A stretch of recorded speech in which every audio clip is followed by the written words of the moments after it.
اعوذ باللہ من الشیطان الرجیم بسم اللہ الرحمن الرحیم رب اشرح لی صدری ویسر لی امری واحلل عقدۃ من لسانی یفقہوا قولی۔ اس وقت ہم سورہ دہر پڑھیں گے۔ یہ مکے میں نازل ہوئی، اس کی 31 آیات ہیں، اس کے 5 پیراگراف ہیں،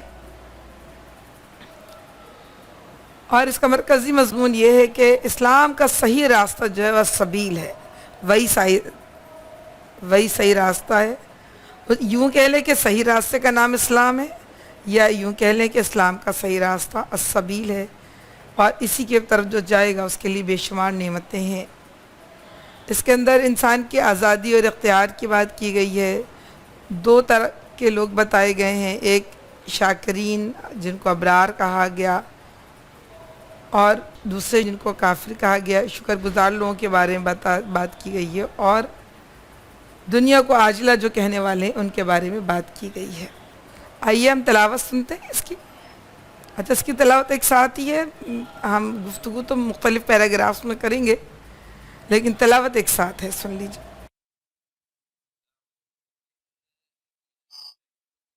اعوذ باللہ من الشیطان الرجیم۔ ہم نے تلاوت تو ایک ساتھ ہی سنی ہے، انشاءاللہ ہم اس کے جتنے گروپس جو ہیں 5 پیراگراف ہیں اس پہ ہم بات کریں گے۔ اس کا پہلا پیراگراف یہی ہے کہ انسان کو آزادی اختیار سے نوازا گیا ہے۔ اس میں 1 تا 4 آیتیں ہیں جو بیان کی گئی ہیں۔ اللہ رب العالمین اس میں کہتے ہیں حل تعالی انسان حین من الدہر لم یکن شیئا مذکورا، کیا انسان پر لامتناہی زمانے کا ایک وقت ایسا بھی گزرا ہے جب وہ کوئی قابل ذکر چیز نہیں تھا۔ ہر انسان جس عمر کا ہے، اگر میں 55 سال کی ہوں تو میرے 60 سال 70 سال پہلے کوئی وجود نہیں تھا میرا۔ آپ 30 سال کی ہیں، 25 سال کی ہیں تو 40 سال پہلے آپ کو کوئی وجود نہیں تھا۔ جو 20 سال کی ہیں ان کا 25 سال پہلے کوئی وجود نہیں تھا۔ ہر انسان، دنیا موجود تھی۔ ہم ایک وقت تھا جب انسان کوئی قابل ذکر چیز نہیں تھا۔ انسان کیا چیز تھا؟ یعنی باپ کے کیڑے کے اندر، خوردبینی کیڑا جس کو کہتے ہیں، یا ماں کے خوردبینی بیضے کے اندر یا انڈے کے اندر، آپ دیکھیں اتنی باریک چیز، پھر جب وہ مل بھی جاتی ہے تو سیل بنتا ہے۔ اس سیل کو بھی اب تو دیکھا جا سکتا ہے شاید کسی بات سے، ورنہ پہلے نہیں دیکھا جا سکتا تھا۔ اتنی حقیر سی چیزیں، اللہ کہہ رہا ہے کبھی اس کو دیکھ کر اس ذرے کو کون کہہ سکتا ہے کہ یہ کتنا بڑا انسان بنے گا، اور اتنا شاندار اس کے پاس اللہ نے صلاحیتیں دے گا، اور اس کو اتنے اختیارات مل جائیں گے کہ اس میں نیکی و برائی دونوں کرنے کے حق اس کو مل جائے گا۔ پھر اللہ کہتا ہے ہم نے انسان کو اِنَّا خَلَقْنَا الْإِنسَانَ مِن نُطْفَةٍ أَمْشَاجٍ نَبْتَلِيهِ، ہم نے انسان کو ایک مخلوط نطفے سے پیدا کیا۔ کوئی انسان یہ دعویٰ نہیں کر سکتا، کوئی مرد، کہ میں کیا جانوں عورت کو، میں تو کسی عورت کو نہیں جانتا، وہ آیا ہی ماں کے وجود سے اس دنیا میں۔ اور کوئی مرد یہ نہیں کہہ سکتا میں کیا جانوں اپنے باپ کو، کہ وہ آیا ہی باپ کے دم سے ہے۔ اس طرح کوئی عورت بھی یہ دعویٰ نہیں کر سکتی، چاہے وہ کتنی ہی فیمنسٹ ہو جائے، کہ میں کیا جانوں کسی مرد کو، کیونکہ وہ آئی باپ کے دم سے ہے۔ اور کوئی عورت یہ بھی نہیں دعویٰ کر سکتی کہ میں کسی عورت کو نہیں جانتی، کیونکہ وہ آئی ہی ماں کے دم سے ہے۔ اللہ رب العالمین معدت کا، اے انسان ہم نے خلق نفس واحدہ، ہم نے تمہیں ایک نفس واحدہ سے پیدا کیا ہے۔ اور کیوں پیدا کیا ہے؟ وجہ اللہ یہ بتا رہا ہے، تاکہ اس کا امتحان لے، نبتلی ہے، ہم اسے آزمائیں۔ اصل اللہ رب العالمین یہ بتا رہا ہے کہ دنیا کی تمام نعمتیں جو اللہ رب العالمین نے انسانوں کے لیے دی ہیں، اس کو جو چاہیے تھا وہ اللہ رب العالمین نے دیا، اور اپنے پاس سے دیا۔ افرائیتم ما تمنون، تم پیدا ہو گئے، انتم تخلقونہ، کیا تم نے خود ہی پیدا کر لیا اپنے آپ کو؟ ہم نحن الخالقون، کہ تمہارے پیدا کرنے والے ہم ہیں۔ اللہ کہہ رہا ہے تمہارے پیدا کرنے والے ہم ہیں۔ اور کیوں؟ ہم نے اس کے لیے تمہیں امتحان لینے کے لیے بنایا، اور اس کے لیے تمہیں سننے اور دیکھنے والا بنایا۔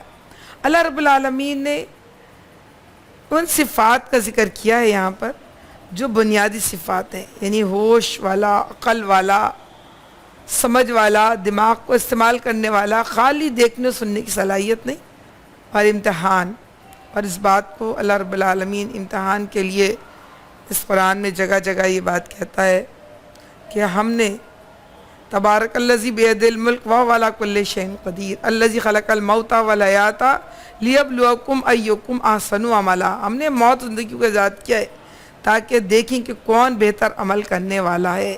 وما خلقت الجن والانس الا لیعبدون. ہم نے جن انس کو سوائے اس کے کسی بات کے لیے پیدا نہیں کیا کہ وہ میری عبادت کریں. انا جعلنا ما علی الارض زینۃ لہا لنبلوہم ایہم احسن عملا. ہم نے زمین بنائی, ہم نے اس کو سجا دیا تاکہ دیکھیں ان میں سے کون بہتر عمل کرنے والا ہے. وَإِنَّا لَجَاعِلُونَ مَا عَلَيْهَا صَعِيدًا جُرُزًا. اور ہم اس کو دوبارہ ایک چٹیا اور ہموار میدان بنا دیں گے. اللہ رب العالمین نے امتحان کے لیے بنا. دنیا میں ہم سب بہت سارے امتحان دیتے ہیں اور جگہ جگہ امتحان دے رہے ہوتے ہیں.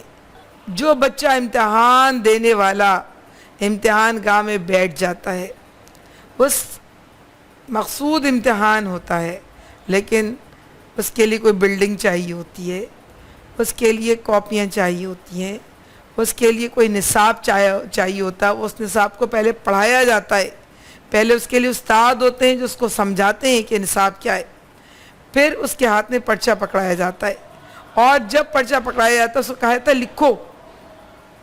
تو پھر اس وقت ایک انویجیلیٹر ہوتا ہے جس کو دیکھ رہا ہوتا ہے, پھر ایک پرچہ چیک کرنے والا بعد میں ہوتا ہے جو چیک کرتا ہے اور جو نمبر دیتا ہے.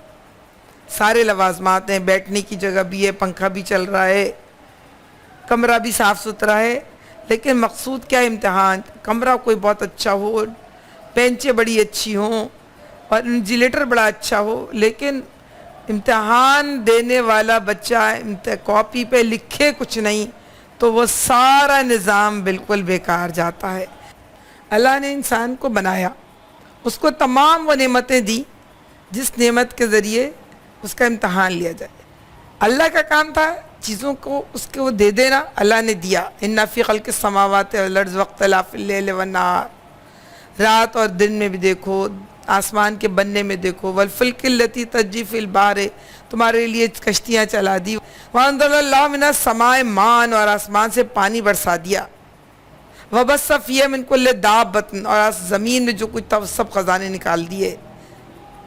وسحاب المسخر بین السماء والارض, آسمان اور زمین کے درمیان جو کچھ تھا سب انسانوں کے لیے مسخر کر دیا. لآیات لقوم یعقلون. یہ آیتیں ہم اس سے سنا رہے ہیں شاید کہ انسان عقل پکڑ لے. تو یہاں پہ بھی اللہ کہہ رہا ہے کہ ہم نے اس کو امتحان لینے والا بنایا. امتحان جب لیا جاتا ہے پڑھا دیا جاتا ہے, اور پڑھانے کے بعد ایک چیز ہوتی ہے, امتحان سے پہلے گیس پیپر نکلتے ہیں, اور وہ گیس پیپر 80%, 60%, 50% درست نکلتے ہیں. تو جو جتنے فیصد زیادہ درست ہوتا ہے وہ اتنا زیادہ اس کی مقبولیت ہوتی ہے. کوئی ایسا گیس پیپر آئے جس نے بڑے مشکل سوال لکھے ہوں, لیکن یہ پتہ ہے ہمارے زمانے میں بڑا مشہور تھا AU خان کے جو گیس پیپر ہیں وہ بہت صحیح نکلتے ہیں.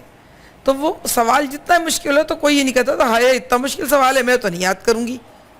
سب کہتے تھے اچھا وہ یاد پتہ چل گئی, یاد کرتے ہیں. تو قرآن پاک تو 100%, 100% گیس پیپر بالکل درست ہے. اللہ نہ بتاتا, کہتا میں نے نیکی برائی دلوں پر وعید کر دی تھی, اور تم نے جس نے نیکی کی اس کو جنت ملے گی, جس نے برائی کی اس کو جہنم ملے گا.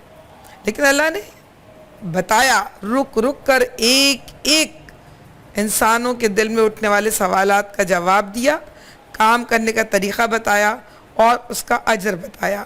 تو اللہ رب العالمین نے سمجھ لیجئے یہ سب کچھ امتحان لینے کے لیے بنایا ہے, نبتلی ہے. ایک واشنگ مشین بنائی جاتی ہے اس لیے کہ کپڑا دھویا جاتا ہے, یہی اس مشین کا مقصد ہے. ایک قلم بنایا جاتا ہے لکھنے کے لیے, یہی قلم کا مقصد ہے. میں کوئی بہت اچھی سی واشنگ مشین لے آؤں اور بڑی خوبصورت ہو, بہت پیاری لگ رہی ہو, پھر میں کہوں کہ ہائے اتنی پیاری خوبصورت مشین کو واش روم میں کیسے رکھوں, میں اس کو تو میں کمرے میں رکھ لیتی ہوں, اس کے اندر گندے کپڑے کیسے ڈال کے دھوؤں, اس کو اندر تو میں اچھی اچھی شو پیس رکھ لیتی ہوں, کھانا ٹھنڈا کر لوں گی. تو کھانا ٹھنڈا ہو جائے گا؟ نہیں ہوگا. کمرے میں رکھنے سے کوئی اس کی افادیت بڑھ جائے گی؟ نہیں بڑھے گی. مشین بنانے والے نے بنائی, بنانے والے نے بتایا اس کا یہ استعمال کر لو، یہ فائدہ ہوگا، کر لو تو فائدہ ہوگا، نہ کرو تو نقصان ہوگا۔ تو اللہ رب العالمین نے بھی یہ مشین بنائی اور بتا دیا کہ خاص مدت کے لیے، وَالْعَصْرِ إِنَّ الْإِنسَانَ لَفِي خُسْرٍ، زمانے کی قسم انسان خسارے میں۔ انسان درجہ بدرجہ ایک حالت سے دوسری حالت میں پلٹتا جا رہا ہے، بچپن، لڑکپن، جوانی، بڑھاپا، کسی کی زندگی نہیں رک رہی کہیں پر بھی۔ تو اللہ نے ہمیں یہ بنایا امتحان لینے کے لیے۔ اور امام راضی نے کہا کہ میں نے اس کو برف بیچنے والے دنیا کا مقصد سمجھا کہ جب برف بیچنے والا کہہ رہا تھا کہ لوگوں میری کمائی ختم ہوتی جا رہی ہے، میرا برف خرید لو، وقت پہ برف بک گئی تو پیسے مل جائیں گے، اور نہیں تو خالی ہاتھ جائے گا تو دنیا نقصان ہی نقصان میں اس کا۔ تو اللہ رب العالمین نے بھی جو مجھے اور آپ کو یہ وجود دیا ہے، یہ وجود ہے تو دنیا ہے، اس وجود کو اللہ کہہ رہا ہے امتحان کے لیے بنایا۔ اگر اس سے امتحان ہم دے رہے ہیں اور اپنے پیپر لکھ رہے ہیں، ہمارے پیپر تو لکھے جا رہے ہیں، اور دائیں بائیں ما یلفظ من قول الا لدیہ رقیب عتید، کوئی لفظ ہمارے منہ سے نہیں نکلتا، کوئی کام ہم نہیں کرتے، کوئی چیز ہم نہیں اٹھاتے کہ سب کا سب لکھ نہ لیا جاتا ہو۔ تو اصل بات تو یہ ہے کہ اللہ رب العالمین نے ہم کو امتحان کے لیے بنایا ہے، اور پھر اس کے لیے ہمارے اندر قوت دی ہے، سمجھ دی ہے، صلاحیت دی ہے، تاکہ ہم ان چیزوں سے فائدہ اٹھا کے اور دیکھیں اور سمجھیں کہ ہمارا فائدہ کس چیز میں، ہمارا نقصان کس چیز میں۔ اللہ رب العالمین نے ہمارے اندر ایک اخلاقی حص رکھ دی ہے، جس سے ہمارے اندر ضمیر نامی چیز، جس کو ہم نفس لوامہ قرآن کہتا ہے، رکھ دیا ہے۔ پھر ہم دیکھتے ہیں آسمان، کائنات، دنیا، اس میں بے شمار نشانیاں ہیں، تاکہ لوگ جو ہیں اللہ رب العالمین کی اطاعت کو قبول کر لیں۔ ہم نے اسے راستہ دکھا دیا، خواہ شکر کرنے والا بنے یا کفر کرنے والا بنے۔ بے شمار چیزیں ہیں، تاریخ گواہ ہے کہ کس طرح دنیا میں لوگ آتے ہیں چلے جاتے ہیں۔ ہماری اپنی عقل بتا رہی ہے، ہماری اپنی فطرت ہمیں بتاتی ہے کہ جس کا حساب ہونا ہے۔ انبیاء علیہ السلام کی تعلیمات بھی ہیں، اللہ نے سارے راستے دکھا دیے، سب کچھ، خواہ شکر کرنے والا بنے یا کفر کرنے والا بنے۔ دیکھیں اللہ رب العالمین 70 ماؤں سے بڑھ کر محبت کرتا ہے۔ ماں اپنے بچے سے محبت کرتی ہے، بچہ کھانا نہیں کھائے گا تو خود بیمار ہو جائے گا، بچہ آگ کا انگارہ پکڑ لے گا تو خود جل جائے گا، بچہ غلط دوا کی شیشی یا کوئی ایسی تیزاب کی شیشی یا کوئی ایسی چیز جو اس کو نقصان دہ ہے، بچہ اٹھائے گا تو خود نقصان پائے گا، ماں کو نقصان نہیں پہنچے گا۔ مگر ماں کی محبت اس کو مجبور کرتی ہے کہ اس کو ہر نقصان سے بچا لے، چولہے کے پاس نہ بچہ روئے، چیخے چلائے، اس کو آگ کے پاس نہ جانے دے۔ وہ لاکھ تڑپے کہ مجھ کو ایک کولڈ ڈرنک دے دو، اس کو پتہ ہے کہ اس کے بھی سینہ جکڑ جائے گا، وہ اس کو نہ دے۔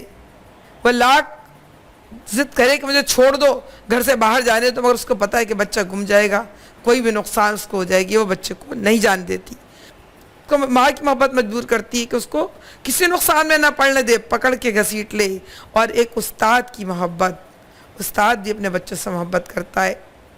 اگر بچہ فیل ہوگا تو ڈگری اس کی خراب ہوگی، بچہ فیل ہوگا تو اس کا کیریئر رہ جائے گا، لیکن استاد کی محبت اسے مجبور کرتی ہے کہ اپنے بچوں کو ایک اچھا انسان بنانے کے لیے دن رات ان کی خیر خواہی چاہے۔ تو اللہ رب العالمین کی محبت ہمیں توجہ کرتی ہے۔ اللہ کہہ رہے تم نیکی کرو گے جاؤ گے جنت میں، تم برائی کرو گے تم جاؤ گے جہنم میں۔ لیکن اللہ رب العالمین کی محبت ہے یہ ہمارے ساتھ، ان کا اللہ رب العالمین کا رحم ہے ہمارے ساتھ، کہ وہ یہ کہہ رہا ہے کہ تم شکر کرو۔ تم کفر کر لو گے تو نقصان خود اٹھاؤ گے، اما شاکرا و اما کفورا، لیکن شکر کرو گے تو اللہ شکر کو پسند کرے گا۔ اس کی مثال ہم اس طرح بھی سمجھ سکتے ہیں، ایک میں اسٹیشن پر کھڑی ہوں، ایک پلیٹ فارم پر پشاور جانے والی گاڑی کھڑی ہوئی ہے، اور ایک پلیٹ فارم پر جو ہے بلوچستان جانے والی گاڑی کھڑی ہے۔ مجھے جانا بلوچستان ہے اور میں بیٹھ جاؤں پشاور والی گاڑی میں، اور پھر میں رو رو کے دعا مانگوں کہ اللہ مجھے بلوچستان پہنچا دے، تو اللہ نہیں پہنچائے گا۔ میں یہ کہوں کہ بلوچستان کی گاڑی، اس کے اندر سیٹیں اچھی نہیں تھیں، جو بھی چیزیں تھیں مینٹیننس صحیح نہیں تھی، اور مجھے پشاور والی گاڑی بہت پسند آ رہی تھی، تو میں اس میں بیٹھ گئی۔ تو آپ سمجھ لیں جس جگہ جانا ہے اسی گاڑی میں بیٹھنا ہوگا. پلیٹ فارم اللہ دیتا ہے، راستہ وہاں کے، بلکہ میں تو حیران ہوتی اسٹیشن پہ کوئی آپ کو پکڑ پکڑ کے نہیں آپ کو ڈبے میں چڑھا رہا ہوتا. ہم خود ڈبے دیکھتے ہیں، ہم خود گاڑی کا نام دیکھتے ہیں، ہم خود بیٹھ کے اپنی سیٹ نمبر دیکھتے ہیں. ہاں غلط بیٹھ جائے تو غلط گاڑی تو چل جاتی ہے، لیکن اللہ تو پکڑ پکڑ کے بتا رہا ہے کہ یہ نشانیاں ہیں، یہ سواز سبیل ہے، اس پہ چلو گے تو جنت میں جاؤ گے، یہ ٹیڑھے راستے ہیں، اس پہ چلو گے تو دنیا میں بھٹک کر رہ جاؤ گے. تو اللہ رب العالمین ہمیں بتا رہا ہے کہ تم شکر کرنے والے بنو یا کفر کرنے والے بنو، لیکن اللہ چاہتا یہ ہے کہ تم شکر کرنے والے بنو. ہاں پھر اللہ رب العالمین بتا رہا ہے کہ کفر جو لوگ کریں گے ان کے لیے ہم نے زنجیریں اور طوق اور بھڑکتی ہوئی آگ جو ہے ہم نے مہیا کر رکھی ہے. اللہ بتا رہا ہے کہ تم غلطی کرو گے تو اس کی سزا اللہ کے ہاں پاؤ گے. تم کوئی دنیا میں نافرمانی کرو گے تو اپنے نامہ اعمال کو سیاہ کرو گے، اور قیامت کے دن الیوم نختم علی افواہہم وتکلمنا ایدیہم وتشہد ارجلہم بما کانوا یکسبون، ہم تمہارے منہ پہ مہر لگا دیں گے اور تمہارے ہاتھ اور پاؤں گواہی دیں گے کہ تم نے ہم کیا کیا. پھر اللہ رب العالمین انسان کو اس کی حیثیت یاد دلانے کے بعد، اس کو شکر کی ترغیب دینے کے بعد، اور اس کی کفر پر پکڑ لینے کی تنبیہ کر لینے کے بعد جو اگلی بات اس میں بتائی ہے وہ شاکرین ابرار کی 10 خصوصیات بتائی ہیں اور 15 انعامات کا ذکر کیا ہے اللہ رب العالمین نے. یہ آیت نمبر 5 سے آیت نمبر 22 تک ہے. سب سے پہلے جو نیک لوگ ہیں ان کی انعامات کیا ہیں؟ ان الابرار یشربون من کاس کان مزاجها کافورا، نیک لوگ جنت میں شراب کے ایسے ساغر پئیں گے جن میں آب کافور کی آمیزش ہوگی. ابرار جو لفظ استعمال ہوا اس سے مراد وہ لوگ ہیں جنہوں نے اللہ کی اطاعت کی، جو اللہ رب العالمین ان پر فرض کیا انہوں نے اپنے فرائض پورے کیے، جن میں آب کافور کی آمیزش ہوگی. یہ ایک بہتا ہوا چشمہ ہوگا جس کے پانی کے ساتھ اللہ کے بندے شراب پئیں گے اور جہاں چاہیں گے بسہولت اس کی شاخیں نکال لیں گے. یعنی وہ کافور ملا ہوا پانی نہیں ہوگا بلکہ ایک خوشبو ہوگی اس کے اندر، قدرتی چشمہ ہوگا جس کے پانی کی صفائی اور ٹھنڈا خوشبو کافور سے ملتی جلتی ہوگی.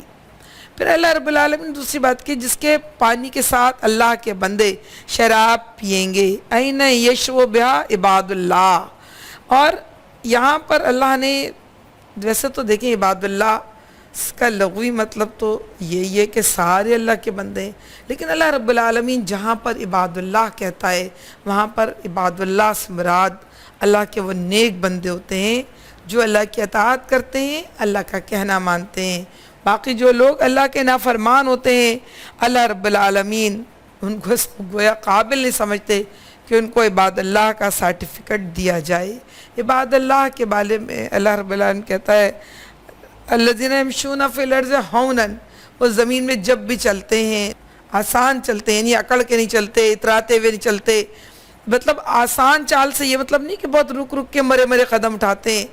حضرت عائشہ رضی اللہ تعالیٰ نے ایک مرتبہ دیکھا کچھ لوگوں کو کہ نوجوان تھے، دو بڑے جھکے جھکے چل رہے تھے، بہت آہستہ آہستہ چل رہے تھے. تو پوچھا کہ ان کو کیا ہو گیا، کس سے پوچھا؟ انہوں نے کہا یہ بہت متقی لوگ ہیں، بہت نیک عبادت گزار ہیں، اس لیے بہت آہستہ آہستہ چلتے ہیں، آہستہ آہستہ بات کرتے ہیں. تو کہا کہ حضرت عمر رضی اللہ تعالیٰ ان سے بہترین متقی تھے. وہ جب چلتے تھے تو پوری قوت کے ساتھ چلتے تھے، اور جب بات کرتے تھے تو پوری آواز کے ساتھ کرتے تھے. تقویٰ یہاں ہے، سینے کی طرف نے اشارہ کرے کہا حضرت عائشہ رضی اللہ تعالیٰ نے، تقویٰ یہاں ہوتا ہے. تقویٰ لباس کے آپ بڑا سا جسہ پہن لیں، بڑا سا دوپٹہ پہن لیں، اور اس کے اوپر میرا یہ مطلب نہیں ہے کہ آپ لباس میں کہیں کہ پھر بے حیائی کیوں نہ اختیار کریں. مقصد یہ کہ ظاہری ٹیپ ٹاپ، خالی ظاہری ٹیپ ٹاپ سے ہم متقی نہیں بن سکتے یا عباد اللہ نہیں بن سکتے. اور وَإِذَا خَاطَبَهُمُ الْجَاهِلُونَ قَالُوا سَلَامًا، جب بھی کوئی جاہل ان سے الجھتا ہے، ان سے بحث کرنا چاہتا ہے، ان کو اصل راستے سے ہٹانا چاہتا ہے، تو وہ کہتے ہیں قَالُوا سَلَامًا.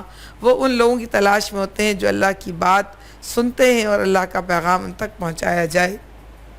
الَّذِينَ يَبِيتُونَ لِرَبِّهِمْ سُجَّدًا وَقِيَامًا، وہ لوگ اپنے راتوں کو اپنے رب کے حضور کھڑے ہو جاتے ہیں، سجدہ کرتے ہیں، قیام کرتے ہیں. اسی کو ایک اور جگہ کہا قرآن میں اللہ رب العالمین نے تتجافا جنوبہم عن المضاجع یدعون ربہم خوفا وطمعا، ان کی پیٹھیں بستروں سے الگ رہتی ہیں، وہ خوف کے ساتھ محبت سے اپنے اللہ کو پکار رہے ہوتے ہیں.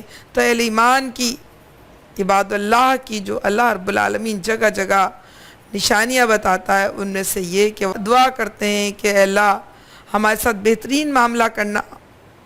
وَإِذَا مَرُّوا بِاللَّغْوِ مَرُّوا كِرَامًا، جب وہ گزرتے ہیں تو ذرا نظر بچا کے نکل جاتے ہیں، نہ وہ بہت فضول خرچ ہوتے ہیں اور نہ اپنا ہاتھ باندھے رہتے ہیں، اور اللہ سے دعا کرتے ہیں کہ اللہ رب العالمین ان کے لیے آسانی کر دے. اللہ رب العالمین یہ کہہ رہا ہے ایسے عباد اللہ کے لیے اللہ کہے گا کہ وہ شراب پئیں گے. چشمے کی پہلے بتا دوں کہ جہاں چاہیں گے بسہولت چاقیں نکال لیں گے. اس کا مطلب ہر جگہ پانی بہ رہا ہوگا، کیچڑیں ہوں گی، بلکہ ایک چشمہ چاہیں کہ کسی ایک جگہ چلا جائے، کسی ایک جگہ واپس آ جائے، تو شاید اس دنیا میں یہ سب کچھ اتنی آسانی سے ممکن نہیں ہے. لیکن اللہ رب العالمین کیا وہ چشمہ پھوٹ بھی جائے گا، وہ چشمہ مستقل شاخوں میں تقسیم بھی ہوتا رہے گا.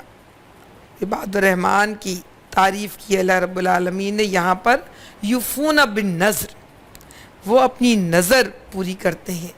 نظر وعدہ ہے جو اللہ رب العالمین سے ایک انسان کرتا ہے، اور نظر سے مراد لیا جاتا ہے کہ جو ہم کسی کے سامنے ایگریمنٹ کرتے ہیں، اور یہاں پر وعدہ وہ بھی ہے جو ہم انسانوں سے کرتے ہیں، وعدہ وہ بھی ہے جو ہم اللہ رب العالمین سے کرتے ہیں، وعدہ وہ بھی ہے جو ہم اپنے آپ سے کرتے ہیں.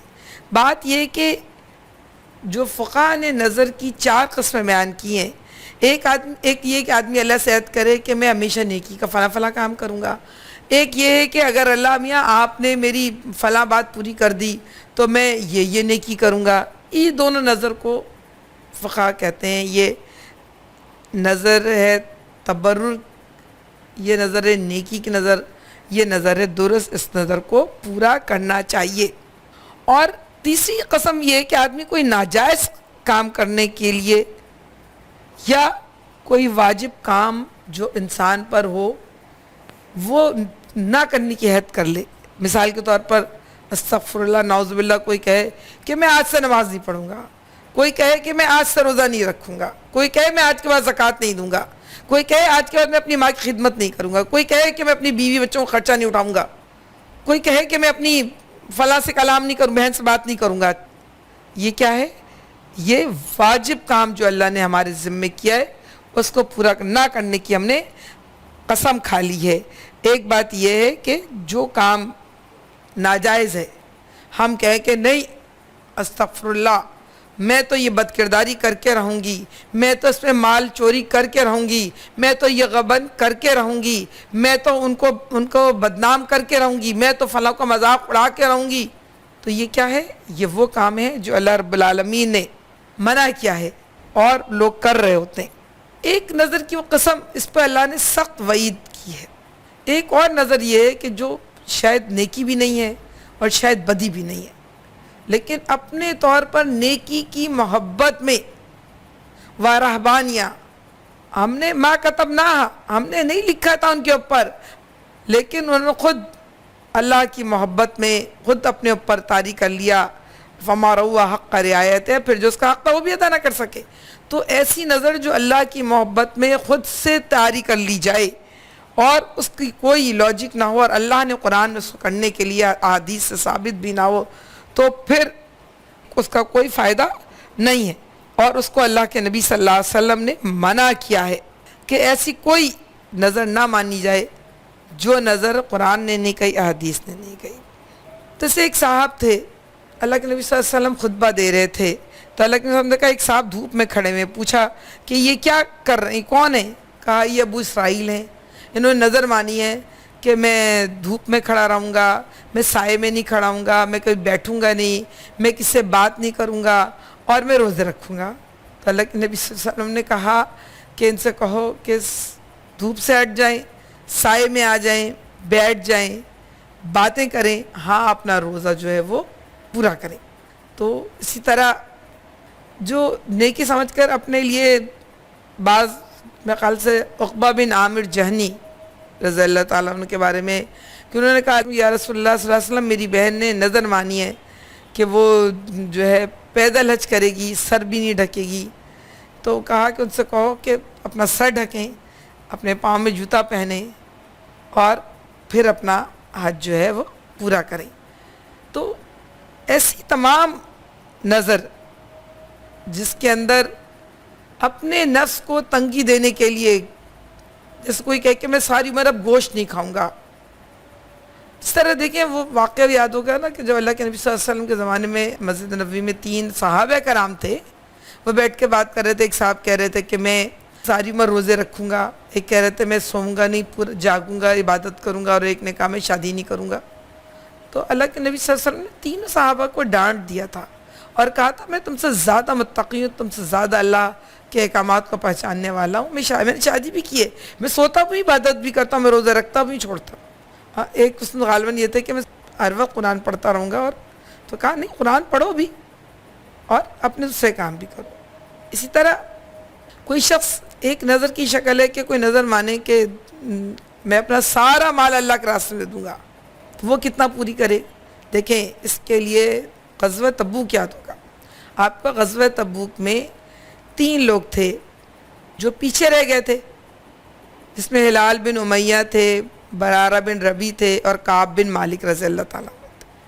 اس طرح ایک اور غالباً ابو امامہ تھے رضی اللہ تعالیٰ عنہ، جنہوں نے جو 7 لوگوں نے اپنے آپ کو ستونوں سے باندھ لیا تھا اور کہا تھا جب تک اللہ کے نبی صلی اللہ علیہ وسلم معاف نہیں کریں گے جب تک میں کھولوں گا، چاہے بھوکے پیاسے مر جائیں گے۔ تو جب توبہ قبول ہوئی تو ان لوگوں کو بھی کھلوا دیا تھا، اور ان 3 اصحاب کی بھی توبہ قبول۔ انہوں نے جب ظاہر ہے جب ان کے اوپر سزا ہوئی، کیونکہ یہ لوگ غزوہ تبوک میں پیچھے رہ گئے تھے کہ ابھی جاتے ہیں ابھی جاتے ہیں ابھی جاتے ہیں، یہاں تک کہ ٹائم نکل گیا اور یہاں تک کہ پھر وہ لوگ واپس آ گئے۔ اور باقی جتنے جھوٹے لوگوں نے اپنی جو باتیں کہی تھی ان کو اللہ کے نبی صلی اللہ علیہ وسلم سن لیا، لیکن جن لوگوں نے سچا اقرار کیا تھا ان کو اللہ کی طرف سے تعذیب ہوئی۔ تو جب ان کی سزا معاف ہوئی تو پھر آئے یہ لوگ کعب بن مالک رضی اللہ تعالیٰ عنہ اور باقی دوسرے صحابہ، اور انہوں نے کہا کہ یا رسول اللہ صلی اللہ علیہ وسلم میں نے اللہ سے وعدہ کیا تھا کہ اللہ میں سارا مال جو ہے نا میں اللہ کے راستے میں دے دوں گا، مجھے معافی مل جائے تو آپ میرا مال لے لیں۔ اللہ کے نبی صلی اللہ علیہ وسلم نے کہا نہیں، 1/3 حصہ تم دے دو اللہ کے راستے میں، باقی تم اپنے لیے رکھو، یہ تمہاری نظر ہے جو پوری ہو جائے گی۔ ٹھیک، ایک اور نظر پوری کی جاتی ہے جو میت نے کی ہوتی ہے۔ میت نے مثال کے طور پر کسی نے کہا کہ پوچھا تھا اللہ کے نبی صلی اللہ علیہ وسلم سے کہ میری والدہ نے نظر مانی تھی کہ میں روزے رکھوں گی، ان کو موقع نہیں ملا، وہ روزے نہیں رکھ سکتے، تو کہا کہ تم رکھ لو۔ اس طرح کوئی اور بات کہ کہا تھا کہ فلاں کام کریں گے، میں یہ مال کی بات ہے تو کہا تم پورا کر دو۔ تو لوائقین کے ذمے اگر وہ نظر پوری کرنے کی گنجائش ہو، مثال کے طور پر کوئی کہہ دے کہ میں سارا مال اللہ کے راستے میں دوں گی، تو نہیں، وہ ورثہ کا مال ہے، 1/3 ہی مال ان کا ہے، 1/3 کے مال میں ہی جو نظر ہے وہ پوری کر دی جائے گی۔ جو لوگ ایسا کرتے ہیں اللہ رب العالمین ان کو انعام کیا دے گا کہ اس دن وَيَخَافُونَ يَوْمًا كَانَ شَرُّهُ مُسْتَطِيرًا وَيُطْعِمُونَ الطَّعَامَ عَلَىٰ حُبِّهِ مِسْكِينًا وَيَتِيمًا وَأَسِيرًا، اور وہ اللہ کی محبت میں مسکین کو، یتیم، قیدی کو کھانا کھلاتے ہیں۔ ان کی خصوصیت یہ ہے اس دن سے ڈرتے ہیں اور اللہ کی محبت میں مسکین و یتیم و قیدی کو کھانا کھلاتے ہیں۔ مسکین اس کو کہتے ہیں جس کے ماں باپ موجود ہوں لیکن وہ اتنی قدرت نہ رکھتے ہوں، جو یعنی وہ یتیم نہ ہو لیکن غریب ہو، ماں باپ اتنی مقدرت نہ رکھتے ہوں کہ ان کی اچھی پرورش کر سکیں یا ان کی تمام ضروریات پوری کر سکیں۔ یتیم اس کو کہیں گے یعنی سن بلوغت کو وہ نہ پہنچے ہوں، چھوٹے ہوں، خود کمانے کے ابھی قابل نہ ہوئے ہوں، خود محنت مزدوری نہ کر سکتے ہوں، اور ان کے ماں باپ نہ ہوں۔ ورنہ تو میں بھی یتیم ہوں کہ میرے ابا نہیں ہے، آپ میں سے بہت سارے لوگ یتیم ہیں جن کے اماں ابا دونوں نہیں ہیں، لیکن وہ خود لوگوں کو کھلا بھی رہے ہیں، پلا بھی رہے ہیں، گھر بھی چلا رہے ہیں، مرد ہو یا عورت۔ تو یتیم کا اطلاق ان پر ہوتا ہے جو کم سے نو چھوٹے ہوں۔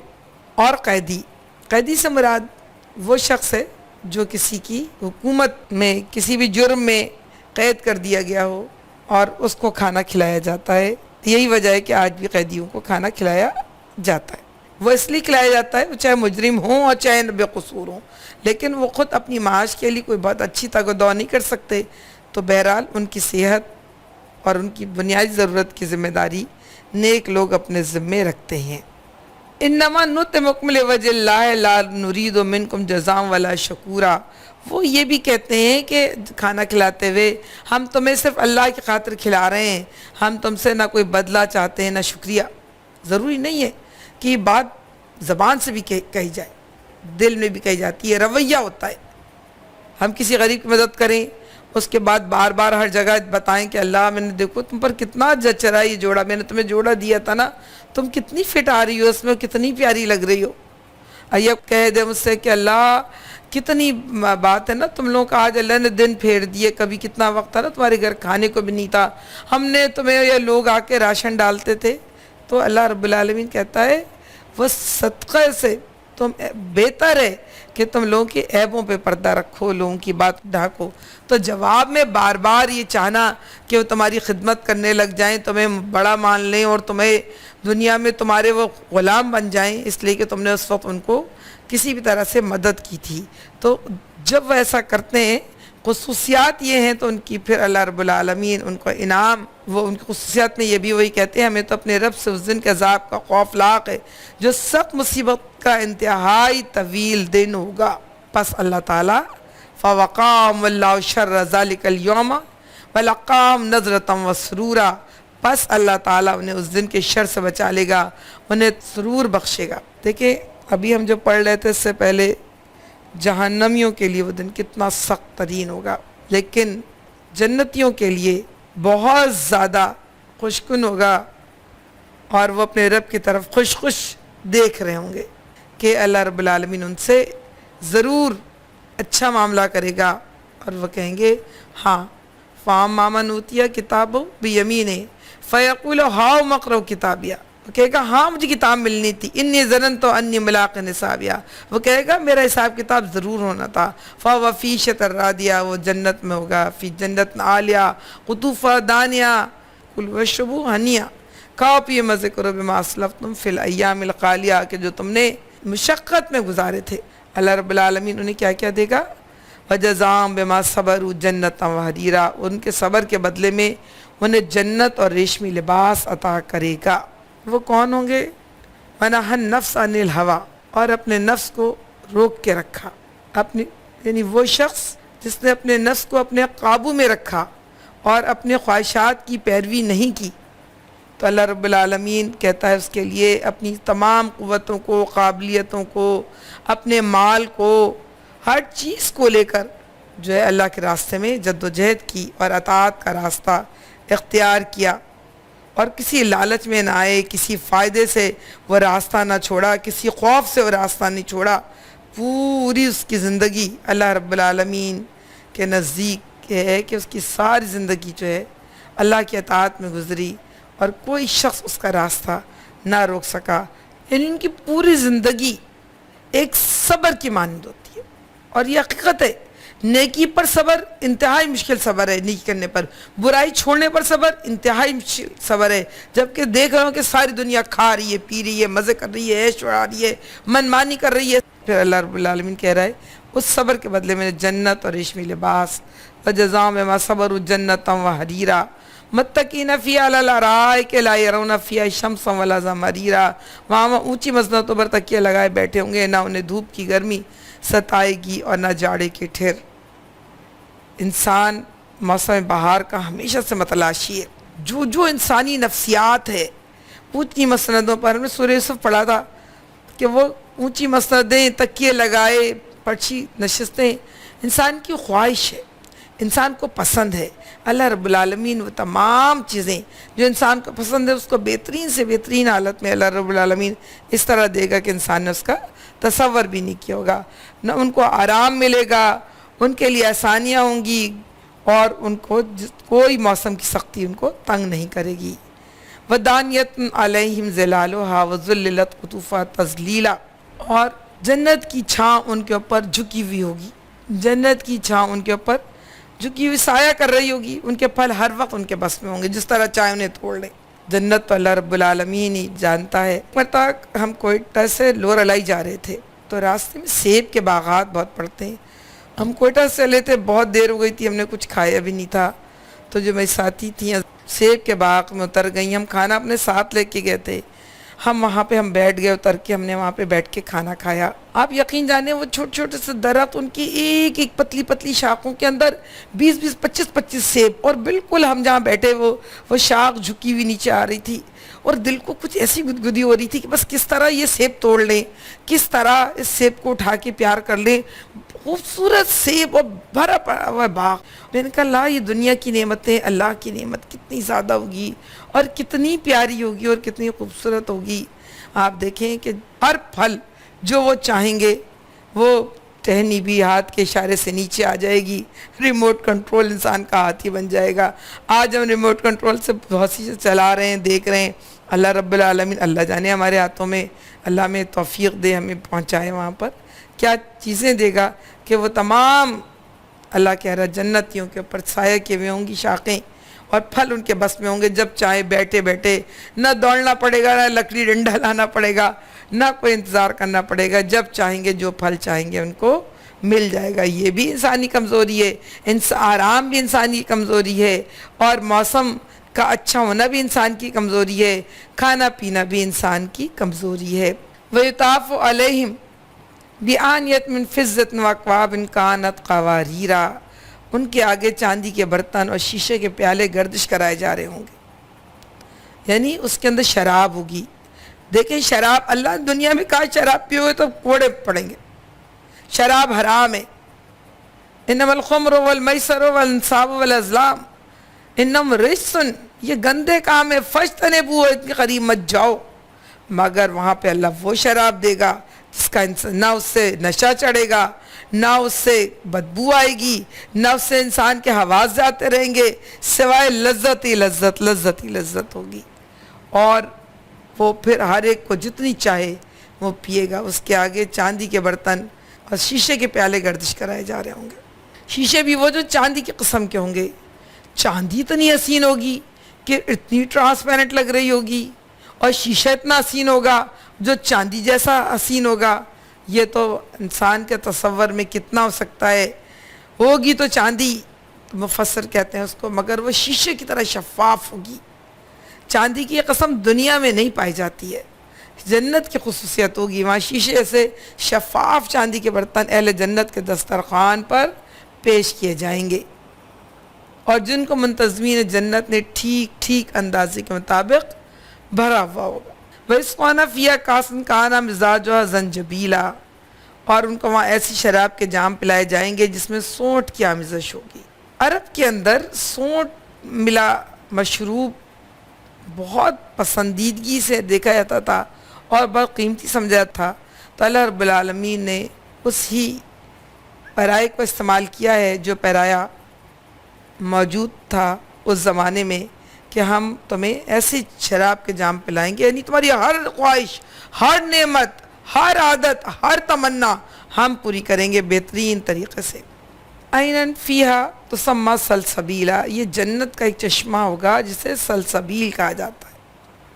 یہی صورت کا مرکزی مضمون سمجھ لیں کہ میری اور آپ کی تمنا، میرا اور آپ کا ہدف سلسبیل تک پہنچنا ہی ہوگا انشاءاللہ۔ وَيَطُوفُ عَلَيْهِمْ وِلْدَانٌ مُخَلَّدُونَ إِذَا رَأَيْتُمْ حَسِبْتُمْ لُؤْلُؤًا مَنْثُورًا، ان کی خدمت کے لیے ایسے لڑکے دوڑتے پھر رہے ہوں گے جو ہمیشہ لڑکے ہی رہیں گے، تم انہیں دیکھو گے تو سمجھو کہ موتی ہیں جو بکھیر دیے گئے۔ کہا جاتا ہے کہ یہ واللہ علم بالصواب، مفسرین یہ کہتے ہیں کہ جو بچے کم سنی میں چلے گئے اللہ کے پاس، ان میں سے جن کے والدین جنت میں گئے اپنے عمل سے، مسلم ہو یا غیر مسلم، ان کے بچوں کو تو اللہ رب العالمین اپنے والدین کے پاس پہنچا دے گا، اور جن کے والدین جنت میں نہیں جا سکے اپنے عمل سے، جہنم میں گئے اور بچے کم سنی میں چلے گئے، تو اللہ رب العالمین ان کو جنت میں رکھے گا، اور یہ وہ لڑکے ہوں گے جو خدمتگار ہوں گے۔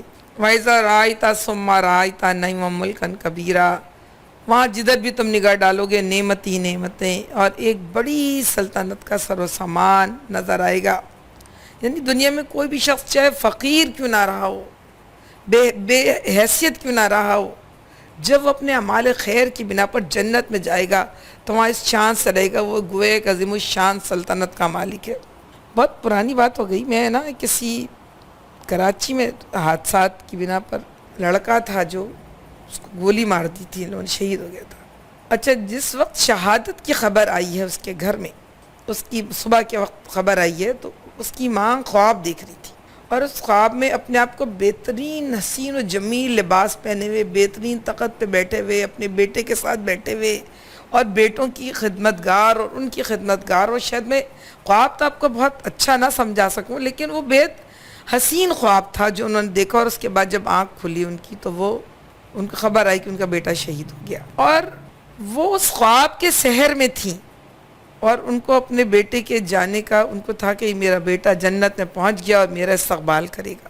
اچھا، وہ ایک بالکل عام سی سادہ سی خاتون تھی، جس میں شاید دنیاوی لحاظ سے نہ وہ خوش لباسی تھی، نہ وہ خوش شکلی تھی، نہ کوئی بہت شخصیت کا کوئی بڑھاوا تھا، کچھ بھی نہیں تھا، اور میں بار بار رشک سے دیکھ رہی تھی کہ عظیم الشان سلطنت کی نوید تو اس خاتون کو مل گئی دنیا میں اپنے عمل سے، اپنے بیٹے پہ صبر کر کے، تو اللہ جس کو دے گا تو چاہے دنیا میں کیسا بھی وہ رہا ہو، اللہ اس کو عظیم الشان سلطنت دے گا، اور بڑی سلطنت کا سر و سامان نظر آئے گا۔ آل یوم سیاب سندس خضر و استبرق و حلو اساور من فضت وسقاہم ربہم شرابا طہورا۔ پھر اللہ رب العالمین کہتا ہے کہ ان کے اوپر باریک ریشم کے سبز لباس اور اطلس اور دیبا کے کپڑے ہوں گے۔ اچھا دیکھیں، اطلس ہم کہتے ہیں، اطلس ہم نے اطلس نہیں دیکھا، دیبا ہم کہتے ہیں، دیبا بھی کے کپڑے ہم نہیں دیکھے، جو اوریجنل ریشم ہے اس کو بھی ہم نے شاید نہیں دیکھا، لیکن عرب کے لوگ ان چیزوں سے واقف تھے اور ان کی تمنا کرتے تھے اور اس تک پہنچ نہیں سکتے تھے۔ اس وقت بھی بادشاہان وقت تھے جو اتنی قیمتی چیزوں کو استعمال کرتے تھے۔ بہرحال یہ دنیا کے ریشم تھے، جس کو اللہ کہہ رہا استر ہوں گے ان کے اوپر کا برخت، تو پھر اور زیادہ بہترین ہوگا۔ اللہ رب العالمین کہہ رہا ہے کہ تمام جنتیوں کے کپڑے اتنے حسین، اتنے خوبصورت ہوں گے جس کا دنیا میں تصور نہیں۔ پھر ان کو کہہ رہا ہے اللہ رب العالمین وَحُلُّوا أَسَاوِرَ مِن فِضَّةٍ، اور ان کو چاندی کے کنگن پہنائے جائیں گے۔ تو سچی بات یہ ہے کہ اس زمانے، اب تو شاید چاندی کا کچھ سمجھ میں نہیں آتا ہمارے پاس، لیکن سچی بات یہ کہ اس زمانے میں چاندی انتہائی حسین ہوتی ہوگی، جس کو دیکھ کر بتایا جا رہا ہے، اور ابھی یہاں بتایا جائے چاندی بھی اتنی حسین ہوگی جو شیشے کی طرح کی ہوگی۔ اچھا، یہ بات بھی ہم کہہ سکتے ہیں کہ مردوں کے لیے سونے کے کنگن پہنائے جائیں گے ان کو، جو سورہ کہف کے اندر ہے غالباً، کہ ہم ان کو سونے کے کنگن پہنائیں گے، ہمارے یہاں ان کا مومنین کا مارا جائے گا۔ لوگ یہ کہتے ہیں کہ یہ تو مردوں کے لیے ہے، عورتوں کے لیے تو نہیں ہے۔ تو آپ دیکھیں پہلے کے بادشاہان وقت زیورات کا استعمال کرتے تھے، اور جو موسیٰ علیہ السلام سے کہہ رہے تھے نا کہ پھر اگر یہ کہتا ہے کہ میں اللہ کے نبی ہوں تو سونے کے کنگن کیوں نہیں اتارے گئے، زیورات اس کے اوپر کیوں نہیں اتارے گئے؟ تو یہ کیونکہ اس زمانے کی شان تھی۔ میں پھر اس بات کو دہرا رہی ہوں، جتنی انسان کی تمنائیں تھیں یا تمنائیں ہیں یا جو خواہشات تھیں، جو خواہشات ہیں، اللہ رب العالمین ان سب سر و سامان کے بارے میں بتا رہا ہے کہ سب ہے تمہارا ہی ہے، لیکن تم اپنے عمل سے کما کے آؤ گے۔ کل نفس بما کسبت علی رہینہ، تم میں سے شخص اپنی کمائی کے بدلے میں رہنے، چاہے تو اطلس حاصل کرے، چاہے تو دیبا حاصل کرے، چاہے تو ریشم حاصل کرے، چاہے تو چاندی کے کنگن، چاہے تو سونے کے کنگن، اور چاہے تو کچھ اور استعمال کرے۔ اور اللہ رب العالمین کہتا ہے پھر وَسَقَاهُمْ رَبُّهُمْ شَرَابًا طَهُورًا، اور اینڈ کیا کر رہا ہے اللہ؟ پھر اللہ ان کو پاکیزہ شراب پلائے گا، اپنے ہاتھوں سے شراب پلائے گا۔ اللہ نے اپنا جلوہ بھی دکھائے گا اور ان کو اپنے ہاتھوں سے شراب بھی پلائے گا، اور کہا جا رہا ہے انا ھذا کان لکم جزاء و کان سعیکم مشکورا، یہ ہے وہ تمہاری جزا اور تمہاری کارگزاری قابل قدر ٹھہری ہے۔ تو دراصل سعیکم مشکورا کا مطلب ہے تمہاری جد و جہد، تمہارا پورا کارنامہ حیات، تمہاری پوری مشقتیں جو تم نے اللہ رب العالمین کے خاطر دنیا میں اٹھائی، تو اس کے بدلے میں اللہ رب العالمین نے یہ تمام نعمتیں جو ہیں وہ تمہیں دی۔ دیکھیں، قدردانی اللہ کی طرف سے بھی ہوتی ہے اور قدردانی بندوں کی طرف سے بھی ہوتی ہے۔ قدردانی کسی غلام یا ملازم کی یہ ہے کہ وہ جس جگہ کام کر رہا وہ سمجھے کہ یہ نوکری میرے لیے عزت کا باعث ہے، تو وہ حق صحیح ادا کرے اور جتنی اس کی ذمہ داریاں ہیں ان سے بڑھ کر وہ کام کرتے ہیں۔ اور آقا کی طرف سے قدردانی یہ ہے کہ جتنی اجرت اس کو ملنی تھی اس سے بڑھ کر اس اجرت دے اور اس کے آرام کا اور اس کے انعامات کا خیال رکھے۔ تو اللہ رب العالمین کی طرف سے یہ بھی ہے کہ تمام نعمتیں تمہیں مل جائیں گی۔ ازلفت الجنت للمتقین غیر بعید، جنت متقین کے قریب لیا جائے گی۔ ھذا ما توعدون لکل اواب حفیظ وجاء بقلب منیب، اور جو قلب منیب لے کر آئے گا اور جو اپنے وعدوں کی حفاظت کرتے ہوئے آ جائے گا، اور کہا جائے گا اس میں وہ بھی ہے جو تم کو پسند ہے اور وہ بھی ہے جو ہم چاہتے ہیں۔ ہر چیز اللہ رب العالمین ان کو دے گا، اور اللہ کے نزدیک قابل قدر ٹھہری ہے یہ کارگزاری۔ اس لیے اللہ رب العالمین جو ہے تمہیں وہ ان انعامات سے نواز رہا ہے۔ اس کے بعد اس کا تیسرا حصہ شروع ہوتا ہے۔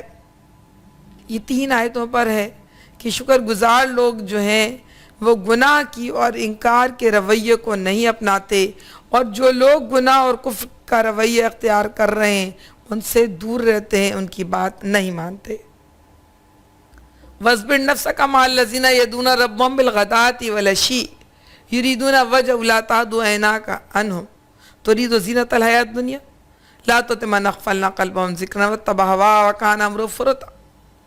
اپنے نفس کو مطمئن کرو ان لوگوں کی میت میں جو صبح شام رب کے اطاعت کرتے ہیں، اور حد سے مت نکلو، اور کسی ایسے شخص کے اطاعت مت کرنا جس کو ہم نے اس کی خواہشوں کا غلام بنا دیا ہے۔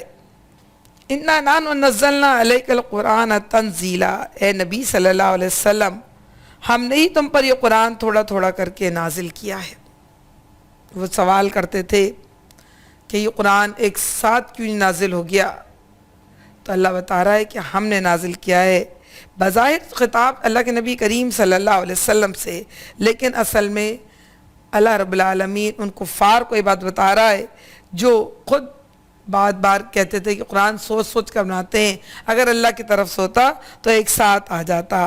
تو اللہ رب العالمین ان کے جو ان کا سوال ہے اس کو بہت ساری جگہ انہوں نے نقل کیا ہے، اور یہاں نقل کے بغیر اللہ تعالیٰ نے پورے زور کے ساتھ فرمایا ہے کہ اس کے نازل کرنے والے ہم ہیں، محمد رسول اللہ صلی اللہ علیہ وسلم جو ہے اس کے مصنف نہیں ہیں۔ افلا یتدبرون القرآن، کیا یہ لوگ قرآن پہ غور نہیں کرتے؟ اور اگر اس کا قرآن کو کسی غیر اللہ نے نازل کیا ہوتا تو لوجدوا فیہ اختلافا کثیرا، اس میں بہت زیادہ اس میں اختلاف پایا جاتا۔ ہم دنیا میں دیکھتے ہیں کسی بھی کوئی بھی فارمولہ ہو، ہر آتھر اپنا جو فارمولہ وہ الگ کر دیتا ہے، تھوڑے تھوڑے لفظی اختلافات ہو جاتے ہیں، اور تھوڑے تھوڑے دنوں بعد ہمارا پیمانہ کلیہ فارمولہ بدلتا رہتا ہے۔ آپ تمام جتنے بھی علوم ہیں ان کو اٹھائیے اور ان کے بارے میں پہلا نظریہ کیا تھا، پہلی تھیوری کیا تھی، دوسری تھیوری کیا ہے، تیسری کیا ہے، چوتھی کیا ہے، پانچویں کیا ہے، 10ویں کیا ہے، 50ویں کیا ہے، تو ہر مرتبہ تھیوری بدل جاتی ہے۔ اللہ رب العالمین کہہ رہا ہے ہم قرآن کے نازل کرنے والے ہیں، اور ہم نے چاہا کہ ہم اس کو تھوڑا تھوڑا کر کے نازل کریں، اس لیے تھوڑا تھوڑا کر کے نازل کیا، جیسے جیسے حالات پیش آتے گئے اللہ رب العالمین پریکٹیکل میں ان کو دکھا رہا تھا کہ اس مسئلے کا یہ حل ہے، اس مسئلے کا یہ حل ہے، اور تم اس مسئلے کو حل نہیں کر سکتے جب تک اللہ سے محبت نہ کرنے لگ جاؤ، جگہ جگہ بتاتا ہے اس مسئلے کو حل نہیں کر سکتے جب تک کہ اللہ سے ڈرنے نہ لگ جاؤ، اس مسئلے کو تم حل نہیں کر سکتے جب تک کہ تم دنیا والوں سے بے نیاز نہ ہو جاؤ، تم اپنے اندر کیا کیا خصوصیت پیدا کرو، تم اللہ رب العالمین سے اپنے تعلق کو کیسے بڑھاؤ، تم محمد رسول اللہ صلی اللہ علیہ وسلم سے اپنا تعلق کیسے بناؤ، اور تم اپنے دشمنوں کے ساتھ کیسے رہو کہ تم ایک اچھے اور کامیاب انسان بنو۔ فاصبر لحکم ربک،